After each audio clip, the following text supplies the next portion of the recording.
In-depth, big-picture reporting continues from Fox 32 News. Chicago at the Tipping Point is an ongoing study of the challenges our city and state face and the solutions to get past them. Now, a different kind of traffic report, Highway to the Future. Chicago began because of transportation. In 1673, Father Jacques Marquette and Louis Joliet explored the upper Mississippi. Paddling north, they heard from Native Americans of a shortcut to the Great Lakes, the Illinois River to the Des Plaines, then a 1.5-mile walk to the Chicago River. It flowed to Lake Michigan. The finding literally put Chicago on the map. And Joliet had a vision for this spot, a canal across that 1.5 miles, a trade route to the Atlantic Ocean. He had seen the future. The trade route would be built upon, engineered, and re-engineered. The connections today provide opportunity as wide as the world. Raw materials, finished goods, and access to talented people are in demand everywhere. Our economy was built to meet that demand.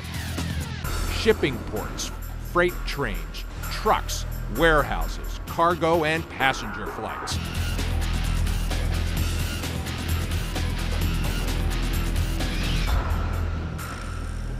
They're all connected to each other and to the world economy.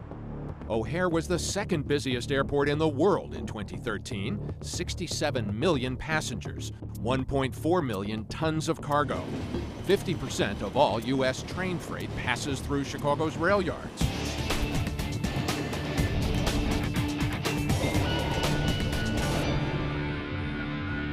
Then there's our transportation, yours and mine, our rides to and from work every day. Downtown Chicago is a magnet for corporate offices and service industries to support them. That requires getting a huge workforce to a small space.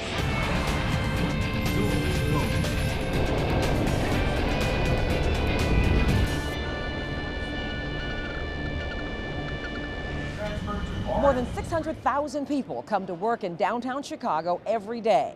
Hello, I'm Robin Robinson. I'm political editor Mike Flannery, and many more jobs are spread out in the suburbs, presenting a different sort of commuter challenge.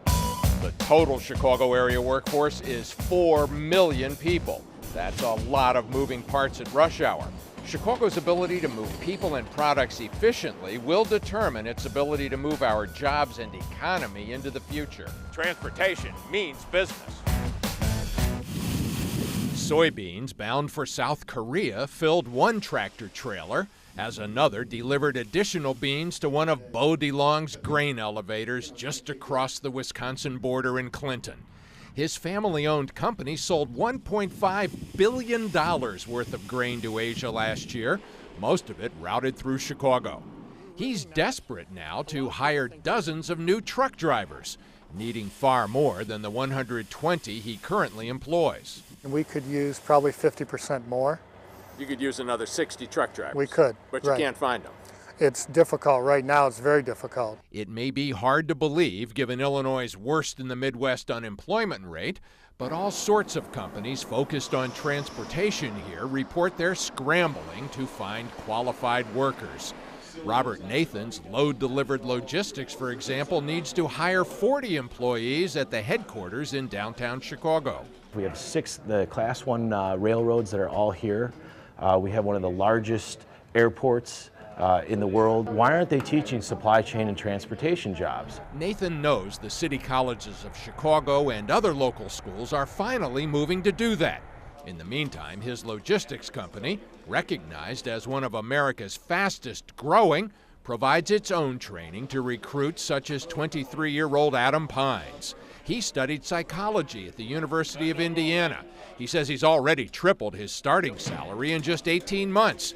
He's also seen firsthand why an estimated 155,000 people work in jobs related to transportation and warehousing in the Chicago area. There are thousands of trucking companies and truck drivers, dispatchers, terminals in Chicago. Chicago is absolutely the center of all of the freight circulation.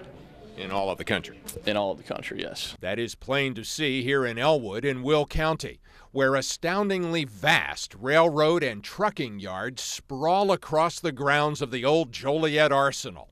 The U.S. military used to assemble bombs here. Now, the BNSF Railroad alone brings nearly 1 million shipping containers here each year. Virtually all carry goods manufactured in Asia, mostly in China. They enter America through docks in California before trains carry them here. Thousands of workers toil here and in giant distribution centers nearby. Retailers such as Home Depot and Dollar General unpack the containers, transferring imported TVs, auto parts, and clothing to trucks for delivery to dozens of states. The Walmart Center in Elwood reportedly handles 70% of all Walmart's foreign imports. Once the shipping containers are unloaded, they become money makers for Midwestern farmers. Corn, soybeans, and other grain are packed in for the return trip to Asia, as well as scrap metal and waste paper to be recycled in Chinese factories. Farmer Stephen Ament grows specialty soybeans that command a premium price in South Korea, whose government even sends an inspector here to test them. In terms of being ready for food consumption in Korea, good quality, bad quality? Yeah, good quality, excellent. That worldwide reputation for the excellence of Midwestern agriculture helped DeLong to sell more farm products than ever last year to China, Korea, Japan, Vietnam, and Indonesia. 95% went through Will County's Logistics Park, Chicago. Domestic freight is generally shipped through other yards, including ones near Midway Airport and in suburban Cicero. There's, I would say, 20 times more jobs In the Chicago area in this sector than there was 10 years ago. One measure of the growth, employers here posted help wanted ads last year for 36,600 jobs in the transportation and material moving sector, including for 22,500 truck drivers. But that boom could be choked off by chronic congestion on our roadways. It slows down the trucks that carry commerce. Ditto on local railways. With freight and passenger traffic both growing, there is literally no more room for any more trains during rush hours on several key railroad lines. Fixing that would cost tens of billions of dollars, but experts say it's worth it.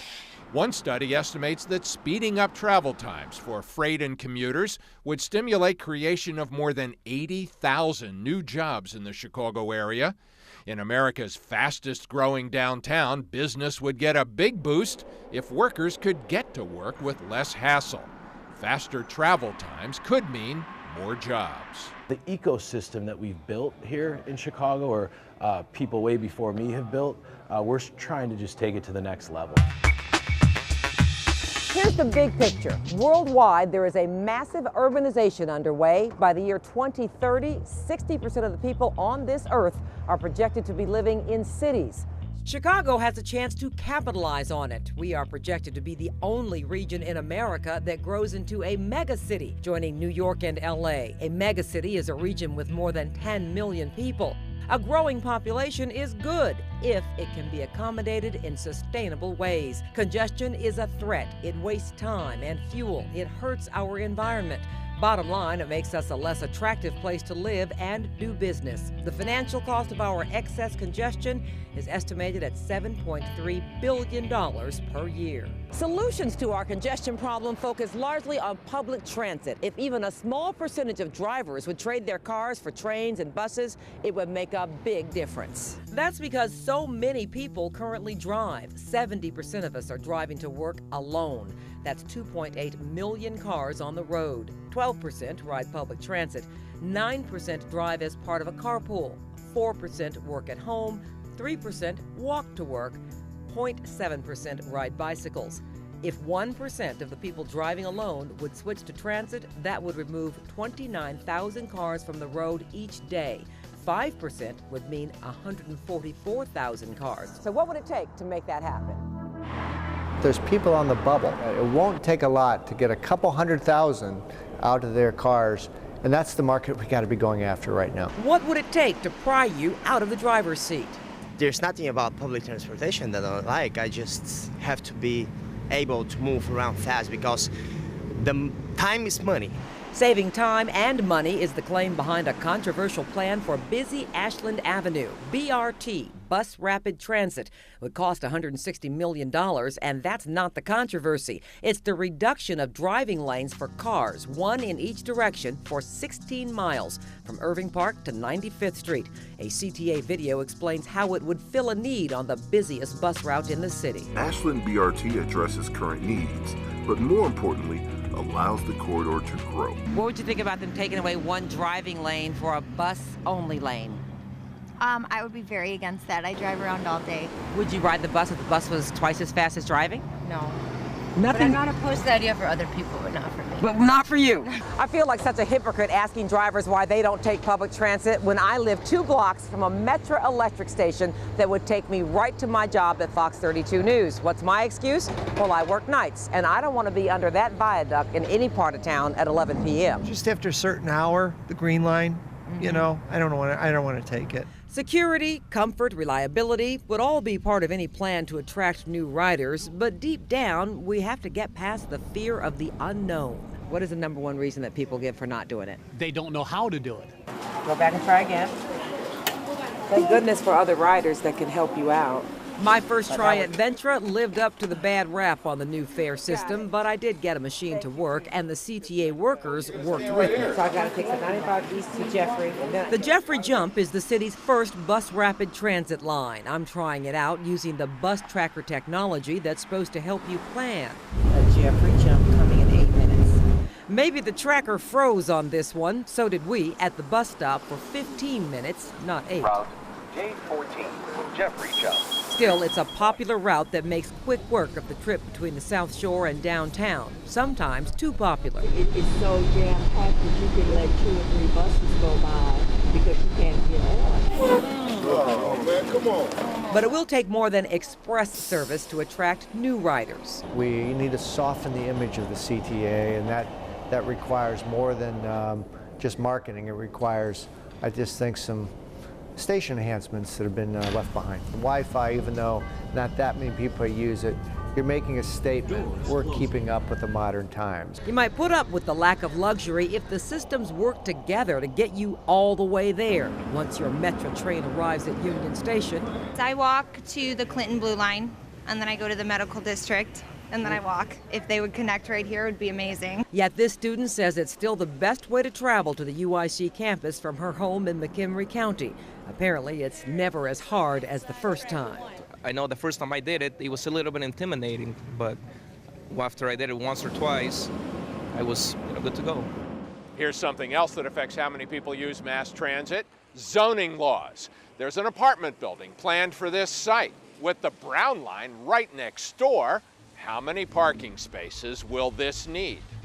Blueprints call for up to 48 apartments in the building.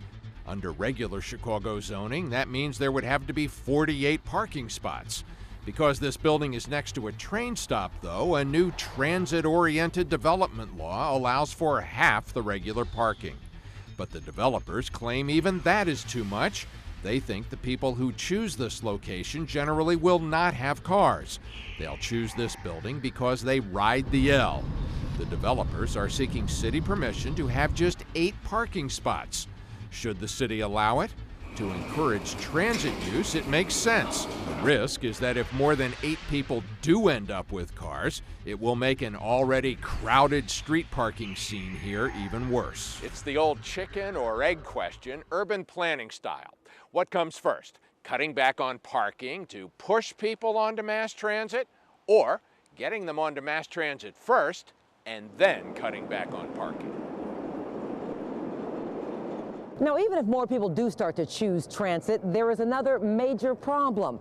Much of our infrastructure could not handle it. Union Station is Exhibit A. At 120,000 riders per weekday, it is at full capacity during peak travel hours. Its platforms can't take another train or single train car. There is a $350 million master plan to revamp this station, but $0 to start construction. Across the whole transit system, our infrastructure is aging and funding has not kept pace. A study found that adjusted for inflation, Chicago's transit system got 25% less money in 2011 than it was getting 20 years earlier. Out of 18 major cities, only we and Atlanta had a decline in funding over those years. Governor Quinn did win passage of Illinois' first infrastructure funding plan in a decade. That, plus money from the federal government, helped the CTA press forward with a series of upgrades. Metra has been rebuilding old stations. Still, the backlog of old infrastructure remains far greater than the dollars for modernization. Old equipment reduces reliability, and it tries riders' patience. Research at DePaul says if investment shortfalls continue, Chicago's overall transit use will drop 15 to 20%. That would put cars back on the road. Next, the suburbs look down the road and see they need to correct their course. This is Chicago at the Tipping Point, Highway to the Future.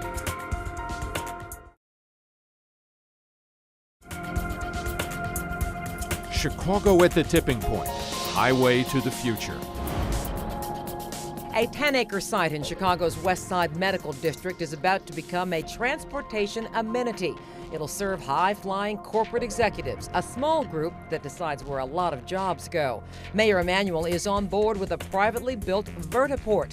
The idea is to provide quick helicopter trips between downtown and O'Hare and Midway. In a few years, the vertiport could also be handling tilt-rotor aircrafts, which are up and coming for civilian use. That would create an elite direct link between downtown Chicago and downtown New York City. Chicago has not had a business-accessible heliport downtown since Meigs Field was torn up 11 years ago. The vertiport will also be used for medical emergencies at West Side hospitals. Riding a bicycle to work is more down to earth, but the strategy here is similar. When the mayor started installing protected bicycle lanes in 2011, he said it was to attract tech businesses and other startups whose workers prefer to bike. Positive national attention has come from it. A website listing America's 10 best protected bike lanes called Dearborn Street #1. Bicycles here have their own traffic signals and mini snowplows. A coexistence between bicyclists and drivers overall remains a work in progress. Chronic congestion, as well as the growing trend of people and businesses moving not away from the city, but closer to the city, is creating profound new concerns in the suburbs. Craig Wall took a look at the new urbanism taking root in the suburbs. Traffic poses a growing problem for suburbs trying to keep employers and keep attracting people to work and live there. Reverse commuting in Chicago is about as crowded as heading downtown. Local arterials can be as congested as the expressway. Michael O. commutes from Chicago to Deerfield. He gave up on driving. The total commute was usually around an hour and a half to 2 hours, depending on the traffic. But at the time, I was also driving an SUV, and the gas cost was just really ridiculous. He, like many younger workers, wants to live in the city but found a good suburban job, so he does the reverse commute. For now, he lives in the Bridgeport neighborhood on the south side. Getting to the northern suburbs via train and bus still takes an hour and a half. He's considering moving to the suburbs. Most others in his shoes might move to a new job instead. Young professionals in particular tend to live in the city. An eye-opening study says that in the future, many of them will not even be willing to work in the burbs. In the next 25 years, suburban rush hour traffic in some areas is projected to get 50% worse. In the last 3 years, several major corporations moved downtown from the suburbs. Motorola Mobility left Libertyville and moved 3,000 employees into the Merchandise Mart. United Continental moved an operations center from Elk Grove Village into the Willis Tower. Years earlier, United moved its corporate headquarters downtown. Now, the suburbs are fighting back. To make commuting easier, employers in Deerfield are providing shuttle buses between metro stations and their offices. Number one thing it does is allows them to attract and retain quality employees. Employers are looking for quality employees, but many of the millennials live in the city. About 40 companies, in conjunction with Pace and Metra, are using their own money to help subsidize the shuttlebug service. The move opened the door for more workers to use public transportation. Chad Gates is among the many reverse commuters who ride the shuttle every day. You don't move to Chicago to live in the suburbs. I'm from out of state, so it was a big deal for me to live in the city, but a great opportunity in the suburbs, so I took it. Would your job even work without this kind of service? I wouldn't have done this job, no. Definitely not. Other suburban communities are looking for ways to reduce congestion and improve people's ability to get to and from work through a concept called transit-oriented development. Kathy Tholen is the CEO of the Center for Neighborhood Technology, a transit think tank in Chicago. It's not all about transit. It's about how we develop the rest of the region. What decisions do we make today about where to build the next housing? What decisions do we make about where to bring businesses? In Orland Park, a new apartment and shopping complex right next to the metro station is a prime example of how communities are coordinating development and public transit. Sherry Fossil is one of the many residents who moved here because of its proximity to the train station. I actually came from downtown, as you know, I used to walk, and now I take the train, and it's really convenient. Being able to get back down there without a car at that point was very important to me. Improvements in transit options can even increase property values. A recent study found that being close to a major transit corridor, a neighborhood off of one of these stops, can raise the price of a home by up to 20%. Chicago at the tipping point, highway to the future. Ahead, one transit system with 47 people at the wheel.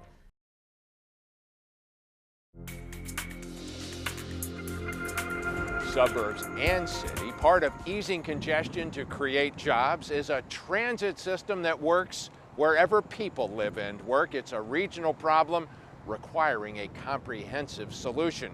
And we have a regional transportation authority. As Dane Placco reports, though, there are serious questions about the management of the RTA and its constituent agencies, PACE, the CTA, and Metra. Suppose you were building a transportation system from scratch, one that would serve a population of nearly 10 million people spread across 100 miles. Now imagine that transportation system would need to provide nearly 2 million rides a day on a combination of trains, buses, and elevated lines. Would it make more sense to have one agency directing all that traffic, or 4 agencies calling the shots? Well, if you ride the CTA, Metra, or PACE, all part of the RTA, you may already know the answer. You would never construct this type of system. Why not? Because it works against itself. Steve Schlickman calls it the four-headed monster. From 2005 to 2010, Schlickman headed the Regional Transportation Authority, where he saw firsthand what happens when 4 separate chefs try to cook the transit stew. It defies organizational principles. It confuses accountability. It prevents seamless coordination of services. It doesn't allow us to speak with one voice when we're in the pursuit of funding, either at the federal or state level. The RTA was created in the 1970s as part of a political deal engineered by Mayor Richard J. Daley to boost funding for mass transit. The idea was to create a regional taxing district and, in return, give suburban politicians a piece of the action, with the eventual creation of Metra, the commuter rail line, and PACE, the suburban bus service. The RTA acts as something of a parent agency to Metra, PACE, and the CTA, but a parent without much authority or oversight. And that has led to a series of problems and scandals. I think riders are just fed up. Former state senator Susan Garrett led the legislative investigation into former Metra chief Phil Pagano, who committed suicide in 2010 by throwing himself in front of a Metra train. An investigation revealed Pagano had stolen hundreds of thousands of dollars in undeserved vacation pay. Pagano's replacement, Alex Clifford, resigned last year after alleging he was pressured by Democratic Speaker Mike Madigan to give a raise to a politically connected employee. In both cases, the RTA, that's the oversight agency, was in the dark. The RTA is set up, it reminds me of a circle. There's no real oversight, there's really no authority. So it makes sense that things can go wrong. The lack of one unified agency also means that, unlike other large cities, Chicago commuters face a wide variety of fares and fare card systems, including the problem-plagued Ventra rollout on the CTA. Then there's the $19 billion in capital repairs that are needed, with each separate agency hiring its own lobbyists to compete for the same pool of money in Springfield and Washington. And don't forget, all those recent cold weather delays on Metra were caused in part by frozen switches dating back to the 1930s. They each have their own bureaucracies, and quite frankly, they each are in some ways duplicating purchases. And speaking of bureaucracies, each agency has its own board of directors. 17 board members at the RTA, 7 at the CTA, 9 at Metra, and 14 at PACE. That's a total of 47 board members, many of them appointed for political reasons, not for their expertise in mass transit.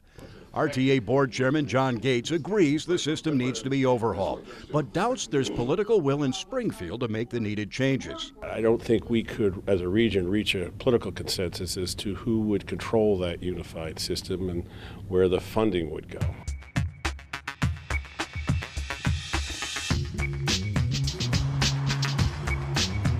The cost, comfort, timeliness, and accessibility of our transportation systems is crucial to Chicago's economy, to our jobs.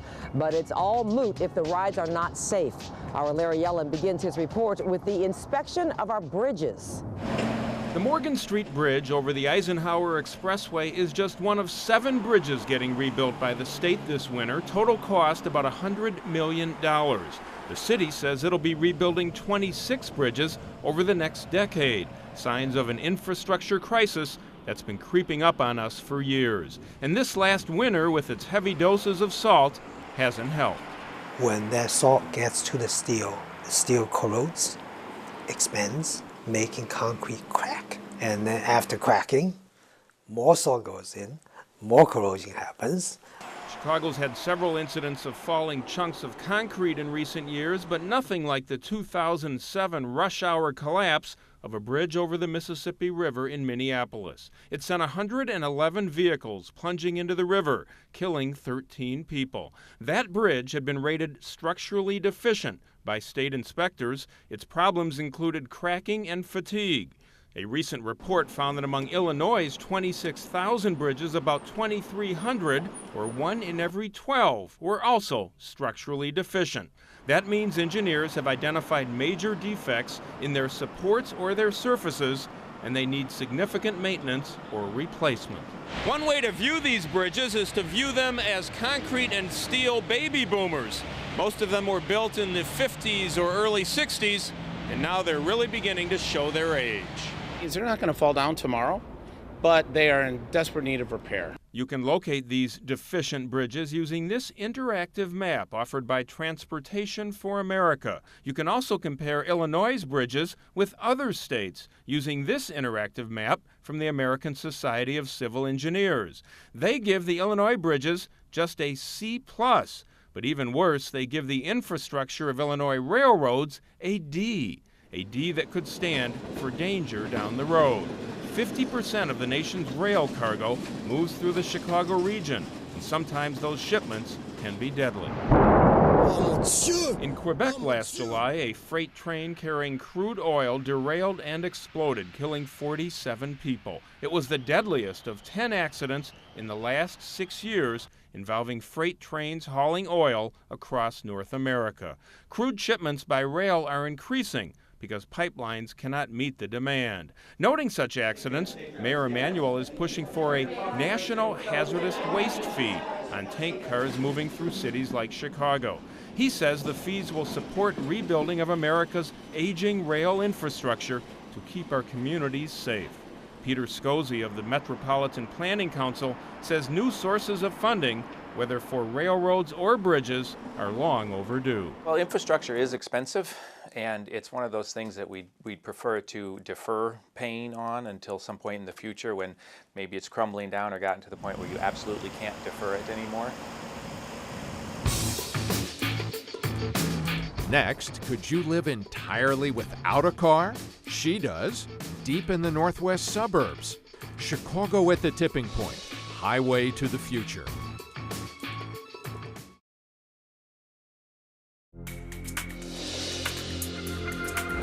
At the leading edge of technology, early adopters are the first to try the hot new thing.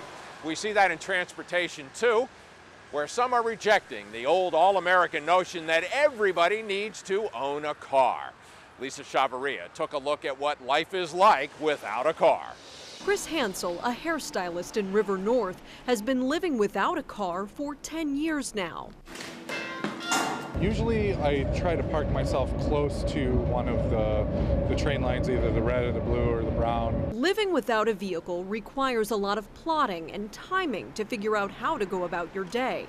The life is more of a challenge for those who do it in the suburbs, those like Sia Johnson.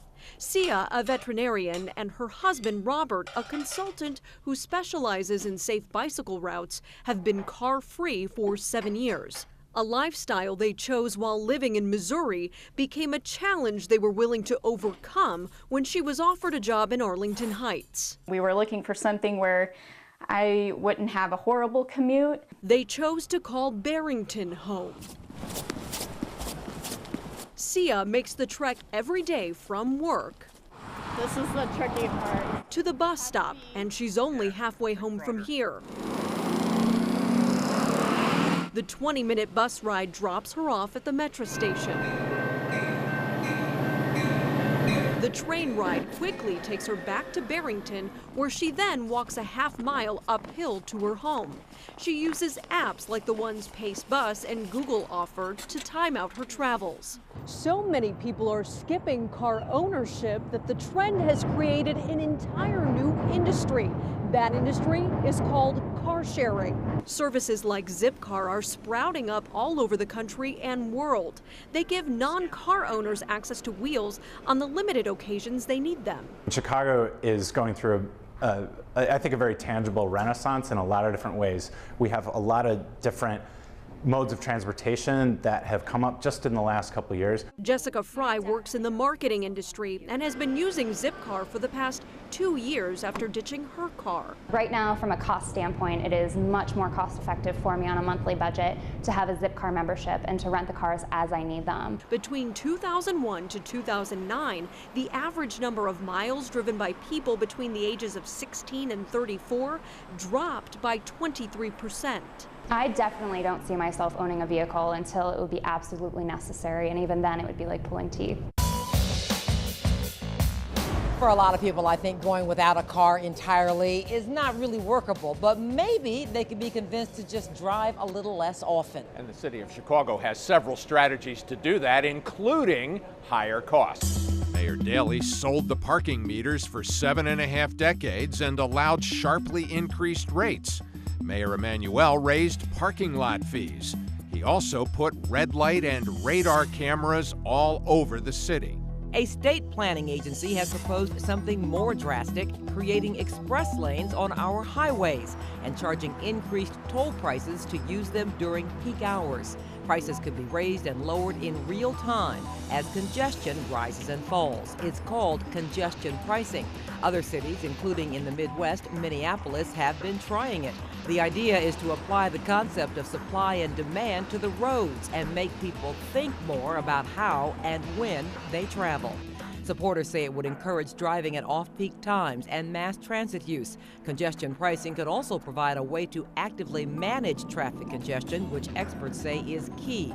And the extra money raised could go toward new infrastructure.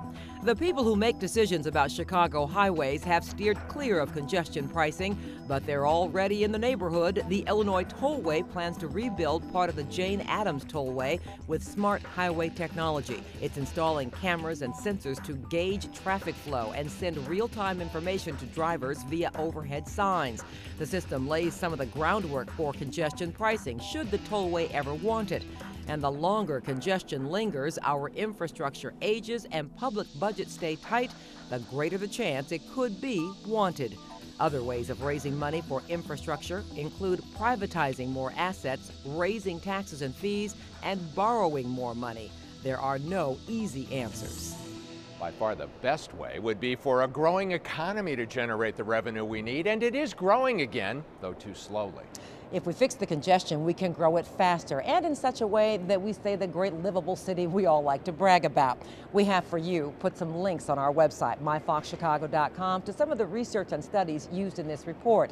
And Fox 32 News is going to continue to explore the issues facing our city and state and some solutions. Look for our Chicago at the Tipping Point reports in the coming weeks and months. Thank you so much for joining us. Thanks a lot.